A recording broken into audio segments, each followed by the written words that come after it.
இந்த அன்னதானம் இருக்க, அது நம்ம அறிந்தோ அறியாமலோ செஞ்சோம்னா அது நம்ம வாழ்க்கையில் நமக்கு ஒரு மிகப்பெரிய வெற்றியை, மேன்மையை, ஆபத்து காலத்தில் உதவியை தரும்.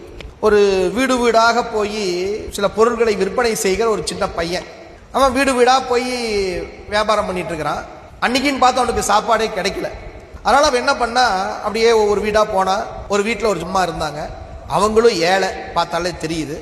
சோறு கேட்கலான்னு நினைச்சான், ஆனால் மானம் தடுத்தது. என்ன பண்றது, சரி வேண்டாம் அப்படின்ட்டு, அம்மா கொஞ்சம் தண்ணி கிடைக்குமா அப்படின்னு அந்த அம்மையார்கிட்ட கேட்டான். அந்த அம்மையார் அந்த பையனை பார்த்தாங்க, அவன் கண்ணில் பசி தெரிஞ்சது. உடனே என்ன பண்ணாங்களாம், அவங்க வீட்லயும் ஒன்றும் இல்லை.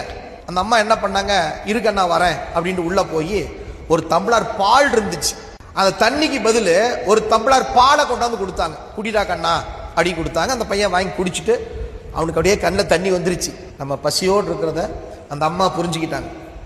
இந்த அம்மையார் அந்த பையனுக்கு பால் கொடுத்தாங்க, அவனுக்கு அப்படியே கண்ணில் தண்ணி வந்துருச்சு. அம்மா நன்றி அப்படின்னா. உடனே அந்த அம்மா சொன்னாங்க, சிவசிவா அதெல்லாம் ஒன்றும் தேவையில்லைப்பா, இது இறைவனுடைய கருணை, போயிட்டு வா அப்படின்ட்டாங்க. உடனே அந்த பையன் போயிட்டான். காலம் உருண்டோடியது. கொஞ்ச நாள் கழித்து அந்த அந்த பையன் அப்படியே மெல்ல மெல்ல மெல்ல படிச்சு மிகப்பெரிய டாக்டராக மாறினான். அந்த அம்மையார் அந்த பையனுக்கு சோறு போட்டாங்க இல்லையா, அந்த அம்மையார் பார்த்தீங்கன்னா காலத்தால வயசாகி போய் ஒரு தீவிரமான ஒரு நோய், அந்த அம்மையார் ஹாஸ்பிட்டலில் சேர்த்தாங்க. அந்த ஹாஸ்பிட்டலில் இந்த பையன் டாக்டராக இருக்கிறான். இப்போ அவங்க அந்த அம்மா ஹாஸ்பிட்டலில் சேர்த்தியாச்சு. மருத்துவ சிகிச்சை பிரம்மாண்டமான முறையில் சிகிச்சை நடக்குது. பெரிய செலவு, 10 லட்சம் ரூபாய் அந்த அம்மையாருக்கு செலவாகி போச்சு. அந்த அம்மா டிஸ்சார்ஜ் ஆகிற நாள் பில்லு வருது. அந்த அம்மாவுக்கு பதட்டமாக இருக்கு, நம்மகிட்ட ஒன்றுமே இல்லை. விசாரித்த வரையில் பார்த்தா 5 லட்சம் 10 லட்சம்னு எல்லாம் சொல்கிறாங்க. நாம் எப்படி தரப்போகிறோம் தெரியலையே அப்படின்ட்டு அப்படியே பயந்துக்கிட்டே இருக்குது அந்த அம்மா. பில்லு கொண்டாந்து கொடுத்தாங்க. அம்மா என்னங்கம்மா பில்லு அப்படின்னாங்க. அந்த பில்லை வாங்கி அந்த அம்மா பார்க்குது, ஒரு டம்ளர் பாலுக்கு இந்த மருத்துவ செலவு சமம் அப்படின்னு எழுதிருக்கு.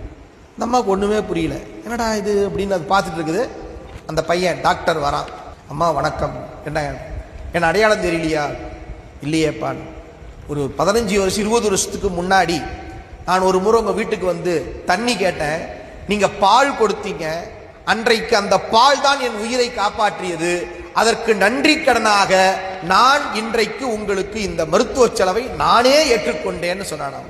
பாருங்களேன், அந்த தர்மம், அன்றைக்கு எந்த விதமான எதிர்பார்ப்பும் இல்லாமல் செய்த அந்த அன்னதானம், ஒரு டம்ளர் பால் 10 லட்சம் ரூபாயாக பெருகி இருக்கிறது என்று சொன்னால் அந்த அன்னதானத்தினுடைய பெருமையை நாம் என்னவென்று சொல்வது?